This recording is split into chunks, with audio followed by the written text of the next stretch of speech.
नमस्कार, आप देख रहे हैं कशिश न्यूज और आपके साथ मैं हूं दीपक शर्मा। नजर लागी राजा तोरे बंगले पर। बिहार में राजनीति के रंगमंच पर जो नूरा कुश्ती जनता देख रही थी, उसके बाद यही बोल उसके मन में उमड़ घुमड़ रहे थे। सर्कुलर रोड से लेकर हार्डिंग पार्क तक के बीच का फासला सियासी फलक पर पद से ज्यादा पहले और अब के नेता के कद का फैसला करने वाला माना जा रहा। और सरकार के इस फैसले से तिलमिलाई राबड़ी देवी तो फोर्स बुलाकर बंगला खाली कराने की चेतावनी देती सुनी गई।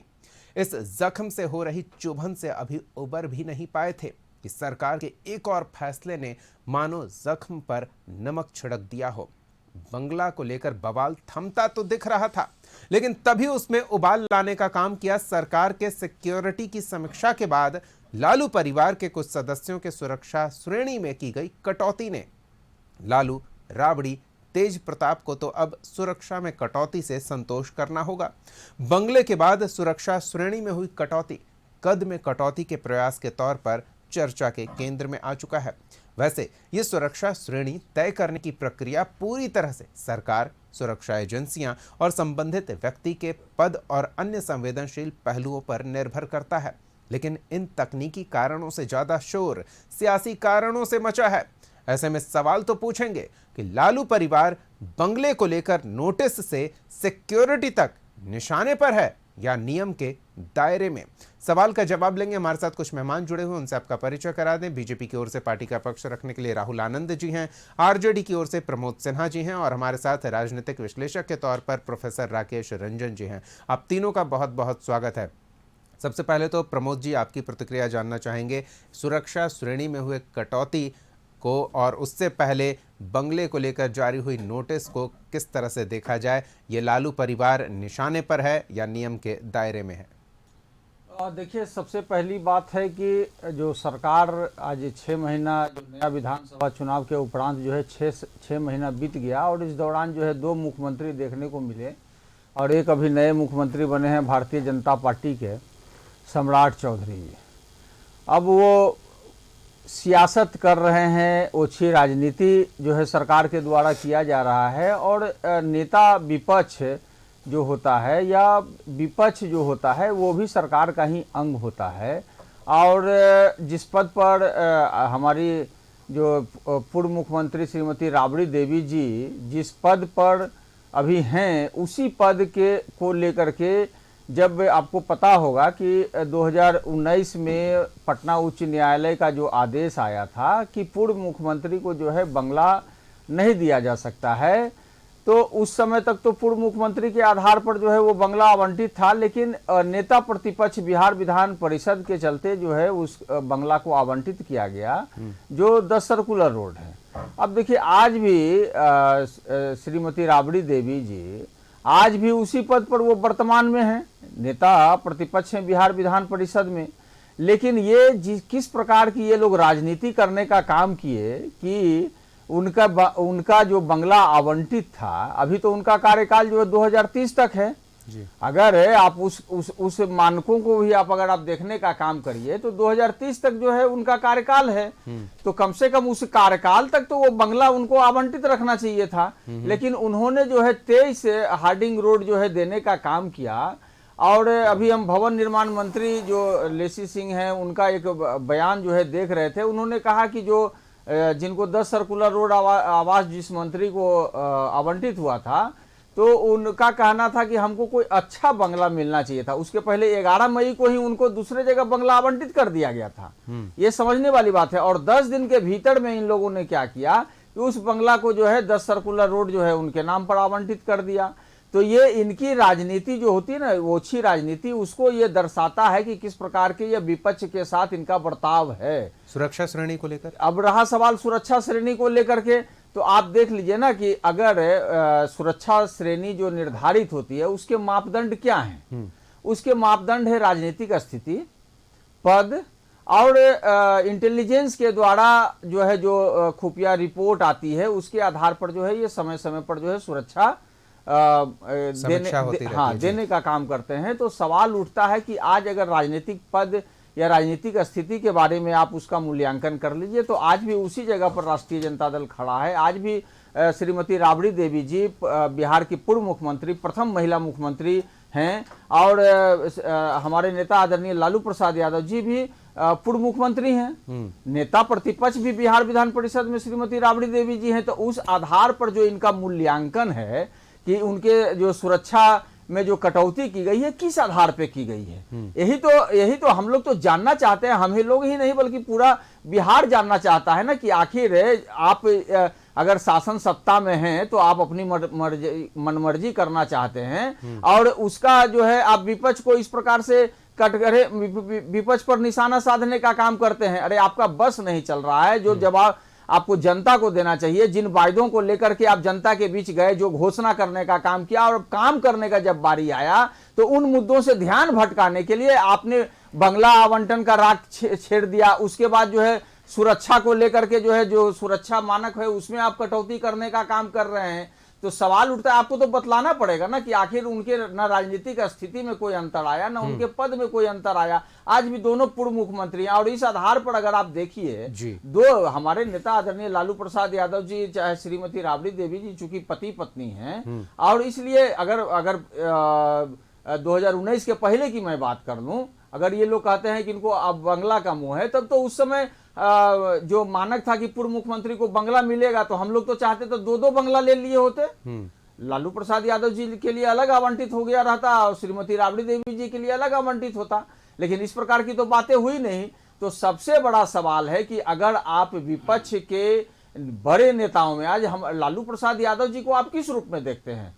उन्होंने जो समाज के अंतिम वर्ग को जो है लेकर के आगे बढ़ने का काम किया, उनको मुख्य धारा में लाने का काम किया। हर वो वर्ग, चाहे वो दलित समाज हो, महादलित परिवार का लोग हो, पिछड़ा हो, अति पिछड़ा हो, समान वर्ग के प्रगतिशील लोग हो, चाहे माइनॉरिटी के लोग हैं, सब लोगों को आगे बढ़ाने का काम किया। उनका जो सवाल का हम जवाब आज ले उनका लेते हैं। एक सेकेंड हम कंप्लीट कर देते हैं। आज उनका जो ये स्तर है, आप सोचिए ना, देश स्तर में नहीं बल्कि विदेशों में भी उनका कद। बिहार में कोई ऐसा नेता है, कैसे उनके कद में कटौती करने को लेकर बिहार में कोई भी ऐसा नेता, क्या हमारे नेता आदरणीय लालू प्रसाद यादव जी के समकक्ष भी कहीं इर्द गिर्द में है? तो आप बता दीजिए। चलिए ठीक है, हम राहुल जी से जवाब ले लेते हैं। राहुल जी, आप काम करने के लिए आए थे, लेकिन काम जो जनता के हित से जुड़ा हो उसके अलावा सब काम कर रहे हैं जो विवादों से जुड़ रहा हो सीधे सीधे। नियम बताइए, लालू परिवार को समझाइए कि आखिर बंगला खाली करवाने के बाद अब सुरक्षा श्रेणी में कटौती को लेकर क्या आधार है आपके पास? है नेता वही हैं, उनके पद वही हैं, उनका कद वही है, जनता के बीच उनका जो रुतबा था वो वही है, फिर किस आधार पे? दीपक जी, आज जो चर्चा हम कर रहे हैं, ये चर्चा निश्चित रूप से एक ऐसे परिवार के बारे में की जा रही है और राजनीतिक परिवार के बारे में की जा रही है जो बिहार की मुख्य धारा से जुड़े हुए व्यक्ति लोग हैं। यहाँ पे अगर हम बात करें तो एक बात बिल्कुल स्पष्ट और बताना चाहेंगे आपके चैनल के माध्यम से कि किसी भी व्यक्ति की सुरक्षा व्यवस्था राजनीतिक आधार पर नहीं बल्कि सुरक्षा एजेंसियों के पेशेवर आकलन और निर्धारित सुरक्षा मानकों के तहत की जाती है। दूसरी बात, यदि तेज प्रताप यादव जी की बात कर लीजिए तो तेज प्रताप यादव जी की भी सुरक्षा में किसी प्रकार का कोई अगर बदलाव किया गया है तो वह संबंधित जांच एजेंसियों और समीक्षा के आधार पर किया गया है। मैं इस चीज़ की भरोसा आपको दिला देना चाहता हूं कि जो प्रदेश की जो सरकार है वो सत्ता शासन और प्रदेश की जनता के लिए समर्पित है, और चाहे वो विपक्ष में बैठे हुए वो नेता भी हों या फिर सत्ता में बैठे हुए वो भी नेता हों जिसकी इसकी आवश्यकता नहीं है, उनको भी सुरक्षा व्यवस्था में कमी की जाती रही है। समय समय पर जब भी सुरक्षा मानकों का जब रिवीजन किया जाता है तो इस तरह के दृश्य देखने को मिलते हैं। एक बात मैं आपको और बताऊं, कुछ लोगों के साथ ये समस्या जरूर आती है दीपक जी कि सुरक्षा को अपनी राजनीतिक विशेषाधिकार समझ लेते हैं। इस जो मन की भावना है उससे बाहर निकलना अति आवश्यक है, और ये मान लेना चाहिए कि समय के साथ बदलाव जो है वो होता रहता है। कल आप थे, आज आपके बच्चे हैं और कल कोई और होगा। जहां तक सवाल उठता है भारतीय जनता पार्टी का, तो सुरक्षा समीक्षा एक नियमित प्रक्रिया है, इसकी किसी व्यक्ति और राजनीतिक पहचान नहीं होती है। इसको करने के लिए कुछ मानक हैं जिसकी चर्चा आपने की थी। उस मानक के आधार पर अगर देखें तो मैं आपको 5-6 पॉइंट में इन बातों को रखना चाहूँगा। सबसे पहला आता है खतरे का आकलन। दूसरा आता है सुरक्षा की समीक्षा, तीसरा आता है पद और जिम्मेदारी, चौथा आता है कानून व्यवस्था की स्थिति, पांचवा आता है विशिष्ट घटनाएं या इनपुट के आधार पर मिली गई जानकारियां, छठा आता है संसाधनों का उचित उपयोग। अब यहां एक बात कर लेते हैं, अभी हमारे आरजेडी के साथी प्रवक्ता जिन बातों को कह रहे थे उन बातों में उनकी भावना प्रकट निश्चित रूप से हो रही थी, लेकिन इनको थोड़ा सा अलग हटकर एक बात और भी करनी चाहिए थी, मैं उस पर भी लाना चाहता हूं। आपको याद होना चाहिए कि 2025 में गृह मंत्रालय ने 19 पूर्व केंद्रीय मंत्री राज्य मंत्री का जिनको दर्जा प्राप्त था उनकी सुरक्षा से संबंधित निर्णय लिया गया था और उनकी भी सुरक्षा व्यवस्था में कमी की गई थी। ये उस समय के सुरक्षा के आधार पर, जांच के आधार पर की गई थी। एक बात मैं आपको और बताऊंगा, 2026 की बात करते हैं। 2026 में पंजाब सरकार ने भाजपा में शामिल हुए 5 पूर्व राज्यसभा सांसदों की भी सुरक्षा में कुछ कमी की गई थी, वो भी उनके मानक के आधार पर किया गया था। साथ ही साथ महाराष्ट्र की बात कर लेते हैं, जहां भारतीय जनता पार्टी का पूर्व मुख्यमंत्री रहा था, उसकी बात करते हैं। देवेंद्र फडणवीस जी की बात करते हैं, उनकी भी सुरक्षा व्यवस्था को जरूरत के आधार पर घटाया भी गया था। ये 2021 का प्रसंग है, लेकिन हमारे जो विपक्ष के साथी है इन बातों को भी अगर चाहते तो रख सकते थे कि तेजस्वी यादव जी की जो सुरक्षा व्यवस्था है, नेता प्रतिपक्ष जो आज विधानसभा में है, उनकी सुरक्षा व्यवस्था में किसी प्रकार की कोई कमी नहीं की गई है। साथ ही साथ उनकी पत्नी श्रीमती राजश्री यादव जी को भी एक सुरक्षा व्यवस्था के लिए एक सुरक्षा कर्मी उनको प्रदान किया गया है। एक बात मैं आपको और बताऊं, जब 2014 में जब मोदी जी की सरकार आई थी तो देश के सबसे बड़े परिवार के व्यक्ति की भी सुरक्षा व्यवस्था में कमी की गई थी। आज लगभग 14 वर्ष का कार्यकाल पूरा हो चुका है, आज 12वें वर्ष में भारतीय जनता पार्टी ने प्रवेश भी कर लिया है। आप मुझे एक बात बताइए कि आज तक किसी भी प्रकार की कोई अप्रिय घटना सुनने को मिला क्या? क्योंकि पुलिस चौकन्ना रहती है। और दूसरी सबसे बड़ी बात यह है कि जिस जिम्मेदारी का एहसास वो सरकार को करा रहे थे, इन्हीं के इंडिया अलायंस के साथी के जो प्रतिपक्ष देश के जो नेता हैं वो कई दफा ऐसे स्टेप भी उठा चुके हैं जिसमें सुरक्षा मानकों का उल्लंघन किया गया है और बिना बताए और बिना चर्चा किए उन्होंने सुरक्षा प्रोटोकॉल को तोड़ने का भी प्रयास किया है। फिर भी सुरक्षा कर्मी या सुरक्षा व्यवस्था में लगे जो भी अधिकारी होते हैं वो चौकन्ना रहते हैं। यहां एक बात बिल्कुल स्पष्ट है, राजनीतिक बयानबाजी करने के लिए जो चर्चाएं होती है वो एक राजनीति की गलियारे में चर्चा का विषय हो सकता है, लेकिन भारतीय जनता पार्टी ने 2025 में जब कदम रखा था एनडीए की सरकार बनने के बाद, तो लगातार बिहार प्रदेश को सशक्त और मजबूत बनाने का संकल्प लिया था। इसी संकल्प के तहत आज जो जन भावनाओं की बात हो रही है, जो जन योजनाओं की बात हो रही है,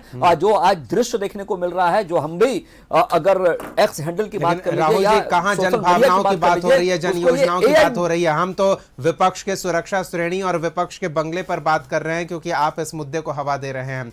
आ रहे हैं हम आपके पास प्रमोद जी, हम ज़रा प्रोफेसर राकेश जी के पास भी चलते हैं और उनसे भी समझते हैं। तकनीकी पहलू, सियासी पहलू की बातचीत हो रही है, लेकिन क्या वाकई इस तरह के मुद्दों को सुर्खियों में आने की ज़रूरत है और कितना गंभीर है अगर ये सियासी दुर्भावना से ग्रसित मामला हो सकता है तो?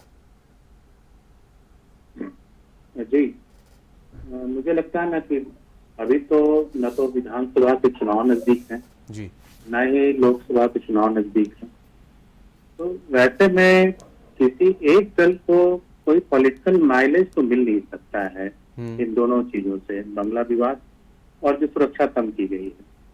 लेकिन फिर भी ये जो सर्कुलर रोड का बंगला था जहाँ पर लालू जी रावड़ी जी रहते हैं, वो लगभग 3 दशक से एक तरह से सत्ता का केंद्र रहा। वो सत्ता में थे तो भी केंद्र रहा था और विपक्ष में थे तो भी केंद्र रहा था। तो एक तरह से आरजेडी के लिए इसका बड़ा एक पॉलिटिकल सिंबोलिज्म था, एक राजनीतिक प्रतीक रूप में वो था, एक विरासत थी जहाँ से राजनीतिक शक्ति आरजेडी की वहीं से बाहर निकलती थी। तो उस पर अटैक किया गया। दूसरी जो बात मुझे लगती है कि यहाँ पर यह भी शो करने का प्रयास किया जा रहा है कि जो स्टेट पावर है, राज्य की शक्ति है जी, वो व्यक्तिगत शक्ति से ज्यादा महत्वपूर्ण है और प्रत्येक सरकार की एक रेस्पॉन्सिबिलिटी होती है जहां पर वो ये प्रयास करती है लागू करने का कि वो रूल ऑफ लॉ कर रही है, कानून का शासन बना रही है और सबके लिए समान नियम बनाएगी। तीसरी जो मुझे चीज लगती है कि अगर आप सम्राट चौधरी जी के आने के बाद से उनके कार्यकरण को देखेंगे, तो ये लगता है कि कई मामलों में ये नीतीश सरकार के कार्यकरण से अलग दिख रही है। नीतीश कुमार 20 वर्षों तक शासन में रहे, सत्ता में रहे, लेकिन ये बात कभी नहीं आई कि लालू राबड़ी जी के बंगला को खाली कराया जाए। तो एक संदेश देना है कि जो पहले से राजनीति चली आ रही थी, उस राजनीति से अलग हमारी राजनीति है। सम्राट चौधरी जी पर बीजेपी के अंदर भी दबाव है, उन्हें कुछ अलग ढंग से करना है, क्योंकि कई बार ये कहा जाता है जदयू के नेताओं के द्वारा कि नीतीश जी भी चाहते थे कि सम्राट चौधरी मुख्यमंत्री बने और फिर नीतीश जी की सहमति सम्राट चौधरी मुख्यमंत्री बने। तो आपने देखा होगा कि जैसे नीतीश जी जब कैबिनेट की बैठक जिस दिन किया करते थे उस दिन ये बैठक नहीं करते, अलग दिन बैठक करते हैं। नीतीश जी के समय एक पॉपुलर कार्यक्रम जनता का दरबार हुआ करता था, वो भी ये नहीं करते हैं, ये उससे भी अलग करते हैं।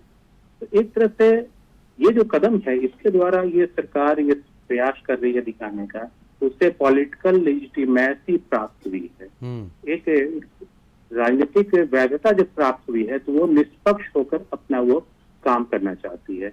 तो इसलिए ये अगर सिक्योरिटी को कम किया गया है तो आप इसे इस रूप में भी देख सकते हैं कि अब लालू जी और राबड़ी जी इन्होंने लगभग अपने पावर का ट्रांसफर अगले जनरेशन की ओर कर दिया है। तो इस तरह से बस इनका एक राजनीतिक प्रतीक के रूप में महत्व रह गया है जी। हाँ, इनके नाम पर राजनीति है, तेजस्वी जी इनकी राजनीति को ही आगे बढ़ाते रहते हैं। फिर भी इनकी अब बाहर की विजिट बहुत कम हो गई है। वैसे में सुरक्षा का एक बहुत बड़ा प्रश्न नहीं है, ठीक है। तो मुझे लगता है कि मुख्यतः ये एक राज्य की संस्थागत शक्ति और राजनीतिक प्रतीकों के बीच में एक संघर्ष चल रहा है जी। चलिए, आप कह रहे हैं नीतीश के कार्यकाल के दौरान जो राजनीतिक स्थिति थी और लालू परिवार से उनके जिस तरह के रिश्ते थे, और अब सम्राट चौधरी के नेतृत्व में जो एनडीए की सरकार है, विपक्ष के साथ उनका जिस तरह का व्यवहार है, उसमें बदलाव, यानी कि कहीं ना कहीं एक शेर याद आ रहा है, वो कहते हैं दुश्मनी जम कर करो लेकिन ये गुंजाइश रहे जब कभी हम दोस्त हो जाएं तो शर्मिंदा ना हो। शायद नीतीश इस दायरे में राजनीति करते थे, अब सम्राट उस दायरे से बाहर जाना चाह रहे हैं। अगर मैं गलत हूं तो बताइएगा प्रोफेसर राकेश रंजन जी। नहीं, ये आप बिल्कुल ये सही कह रहे हैं कि सम्राट चौधरी जी की जो राजनीति है ना, वो दिखा जरूर रहे हैं या कार्यक्रम ऐसा हो रहा है कि वो अलग है। अब वो आरजेडी के प्रति बहुत सहानुभूति नहीं रखेंगे। कई बार नीतीश कुमार आरजेडी की तरफ चले जाते थे तो एक कहीं ना कहीं एक लिंक होता था, लेकिन ये जरूर इस रूप में सिंबलाइज करने का प्रयास किया जा रहा है कि हम सबके खिलाफ सख्त रहेंगे और आरजेडी को बिल्कुल कॉन्सेशन नहीं देंगे, बिल्कुल छूट नहीं देंगे जो पूर्ववर्ती सरकारों ने जिस छूट को दिया है। चलिए, एक और चीज जिसका आपने उल्लेख किया, आपने पॉलिटिकल माइलेज का जिक्र किया कि अभी ऐसा कोई माहौल नहीं है जिसमें कोई पॉलिटिकल माइलेज लेने को लेकर इस तरह के फैसले लिए जा सकते हैं, लेकिन पर्सनल ईगो सेटिस्फैक्शन के तौर पर क्यों न देखा जाए इसे? ये तो ये जो बंगला है ना, वो विरासत, तो लालू राबड़ी की राजनीति या आरजेडी की जो राजनीति रही है ना, उसको विरासत का प्रतीक है और उस पर अगर अटैक कराया जाता है उसको तो एक सिंबॉलिक अटैक जरूर माना जाएगा। तो हम एक अटैक कर रहे हैं, अब हम किसी को बचने वाले नहीं है, हम सबके साथ समान व्यवहार करेंगे और आरजेडी को बिल्कुल छूट नहीं देने वाले हैं। चलिए, सिर्फ मतलब के जो कहते हैं ना, चुनावी कद और पद नहीं बल्कि पहचान पर भी प्रहार है और विपक्ष के पूरी तरह से सफाई के प्रयास के तौर पर इसे देखा जा सकता है, ऐसा आप कह रहे हैं। चलिए प्रमोद जी, किस तरह से अभी जो बातचीत हो रही है उस पर आप क्या समझ पा रहे हैं? देखिए, सबसे पहले हम जो अभी राजनीतिक विश्लेषक हैं राकेश जी, उन्हीं का कुछ जो उन्होंने बोलने का काम किया तो उस पर मैं पहले अपनी प्रतिक्रिया दे देता हूँ। इन्होंने कहा कि हमारे नेता आदरणीय लालू प्रसाद यादव जी और राबड़ी देवी जी के बारे में कि उन्होंने अपना जो है वो तेजस्वी प्रसाद यादव जी को जो अपना ये है उसको वो ट्रांसफर कर चुके हैं और वो अब एक प्रतीक के रूप में है। तो यही नियम तो मुख्यमंत्री नीतीश कुमार जी पर भी लागू हो जाता है। अभी वो मुख्यमंत्री थे और आज पूर्व मुख्यमंत्री हैं, उन्होंने अपने बेटे को आगे कर करके उनको मंत्री बनाने का काम किया है।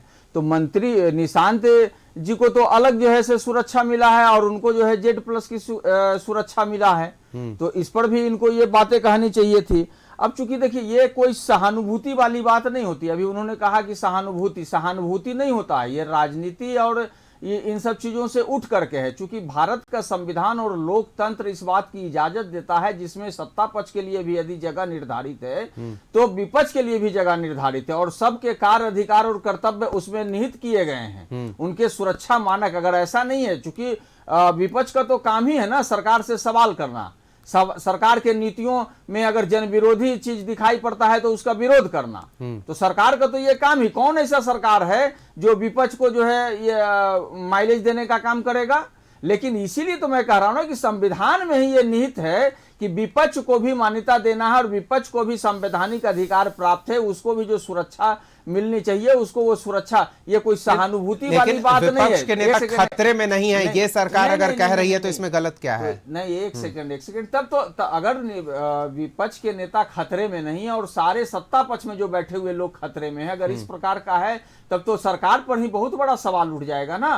तब तो सरकार पर भी सवाल उठ जाता। और अगर विपक्ष के नेता खतरे में नहीं है तब तो फिर जो भी इनको जो है सुरक्षा मानक उपलब्ध कराए गए तब नहीं कराना चाहिए, फिर तो इनको वापस ले लेना चाहिए। वो जितना उपलब्ध कराया गया है वो उनके पद के हिसाब से ही उपलब्ध कराया गया है। पद, यही मैं बार बार कह रहा हूं कि उनका जो पद है, जो राजनीतिक स्थिति है, उसमें कहीं कोई चेंजिंग हुआ ही नहीं है। दोनों पूर्व मुख्यमंत्री हैं और श्रीमती राबड़ी देवी जी तो अभी वर्तमान में भी नेता विपक्ष हैं बिहार विधान परिषद में। आज आप देखिए ना, पूर्व मुख्यमंत्री नीतीश कुमार जी को आपने सुरक्षा मानकों में आपने कहां रखा है, ये आप बतला दीजिए ना। सत्ता, देखिए बहुत बड़ी बात होती है कि जब यही अभी जो इनके घटक दल हैं, इनके घटक दल जब कभी उपेंद्र कुशवाहा जी जब इनके साथ से अलग हो जाते हैं तो उनकी भी सुरक्षा में जो है ना कटौती कर दी जाती थी।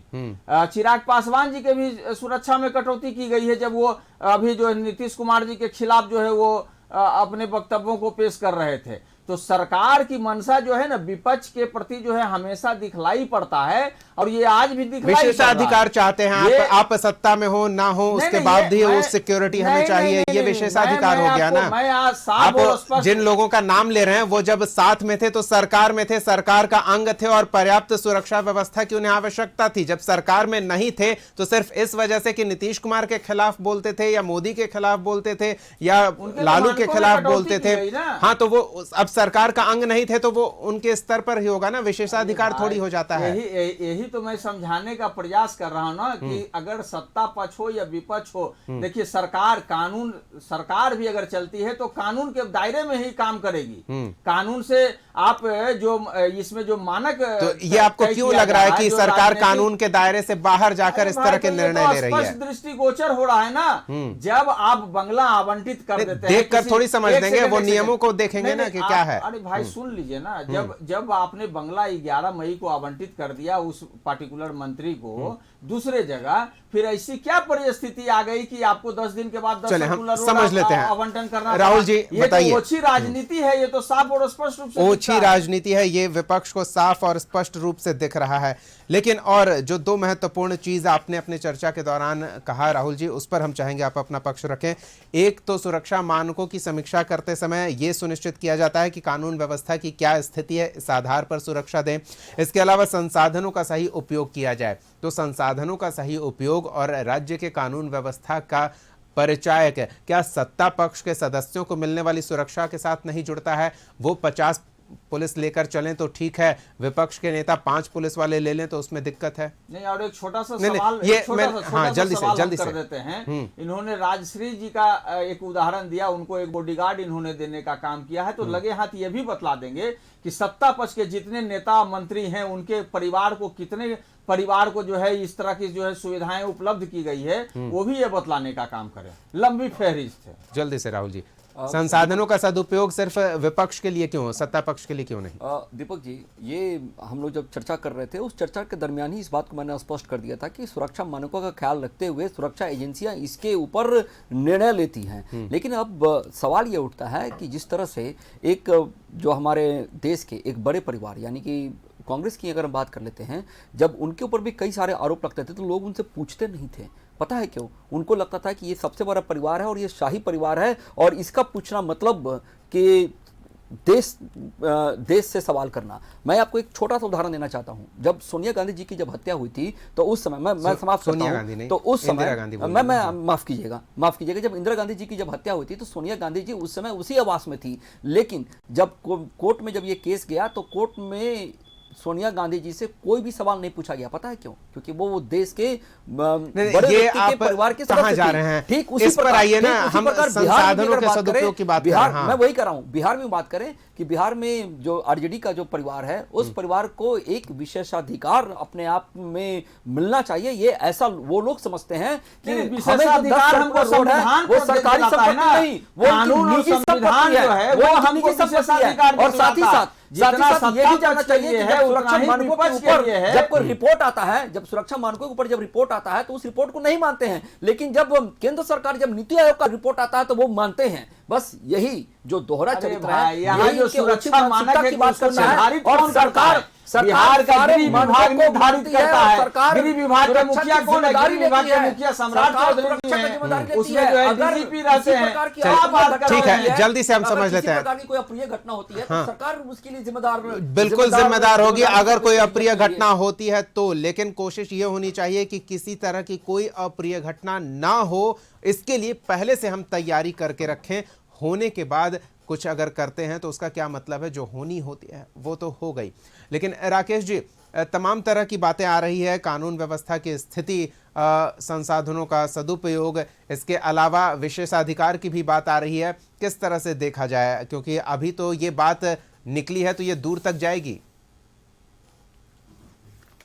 जो सरकार है इससे फैसला बताएगी और जो विपक्ष है वो एक राजनीतिक फैसला बताएगी। ठीक है, दोनों अपने अपने एडवांटेज को लेना चाहेंगे, लेकिन इतना जरूर है कि ये सिंबलाइज किया गया है, एक प्रतीक स्वरूप आक्रमण किया गया है आरजेडी के नेतृत्व पर। इससे इनकार नहीं किया जा सकता है। और अभी सत्ता पक्ष काफी मजबूत है संख्या के दृष्टिकोण से, आरजेडी की संख्या बहुत कम है। वैसे वो बहुत बड़ा विरोध भी वो खड़ा नहीं कर पाती है, क्योंकि अगर वो इस बात पर विरोध करती है तो सीधे हो जाएगा एक परिवार को प्रोटेक्ट करने के लिए विरोध होता है। और फिर एनडीए माइलेज लेगा कि हम ये देखिए परिवारवाद की राजनीति कर रही है, हम तो आम जनता के लिए सोच रहे हैं, रूल ऑफ लॉ की बात कर रहे हैं। तो वैसे स्थिति में ये राजनीतिक फैसला ज्यादा मुझे लगता है प्रशासनिक फैसला। चलिए ठीक है, राजनीतिक फैसला आपको लगता है प्रशासनिक फैसले के बजाय। प्रमोद जी जल्दी से एकदम संक्षेप में। नहीं, अभी उन्होंने कहा ना कि एक पर जब हम लोग राजनीति अगर जो है संख्या बल के आधार पर अभी विश्लेषण अगर करते हैं तो 1,95,00,000 लोगों ने हमको भी वोट देने का काम किया है। और हम भले विधानसभा में हमारी कहने का संख्या मतलब नहीं था, वो कह रहे हैं कि आप संख्या बल में कम है तो प्रभावी तरीके से आप आवाज नहीं उठा नहीं, पाएंगे। जब सड़क पर हम लोग उतरेंगे ना तो बिहार की जनता हमारे साथ ये होगी। बात और तो जब ठीक है, जनता साथ आपकी होगी बात ना आ गई। तो बड़े बड़े जो सरकार में बैठे हुए लोग हैं उनकी तानाशाही और मनमर्जी नहीं चलेगी। बिल्कुल है, संविधान हर व्यक्ति को, चाहे वो कितना भी खास हो या कितना भी आम हो, एक नागरिक के तौर पर वो बराबर अधिकार देता है। एक रिक्शा चलाने वाले को भी सरकार का दायित्व बनता है कि उसे सड़क पर सुरक्षा मुहैया कराए, और एक वीआईपी को भी सरकार का दायित्व बनता है कि वो सुनिश्चित करे कि वीआईपी अपने परिवार के साथ सुरक्षित है, जैसे आम जनता की सुरक्षा का वो दावा कर रहे हैं। हम चाहेंगे कुछ ना हो, लेकिन सरकार अगर एजेंसियों की रिपोर्ट के आधार पर सुरक्षा मानकों में कटौती कर रही है तो वो उनको देखना है कि जिसकी सुरक्षा में कटौती की गई है वो आने वाले समय में खुद को सुरक्षित महसूस करें। ये दायित्व सरकार का है। देखेंगे आगे क्या होता है, क्योंकि इस मामले को तकनीकी से ज़्यादा सियासी रंग देने का प्रयास हो रहा है, और अभी तो आगे और इसके रंग देखने को मिलेंगे। फिलहाल बहुत बहुत धन्यवाद राहुल आनंद जी, प्रमोद सिन्हा जी, राकेश रंजन जी, अपना समय देने के लिए, चर्चा में शामिल होने के लिए। अगले एपिसोड में एक और सवाल के साथ हम फिर मौजूद रहेंगे। तब तक के लिए देखते रहिए कशिश न्यूज़।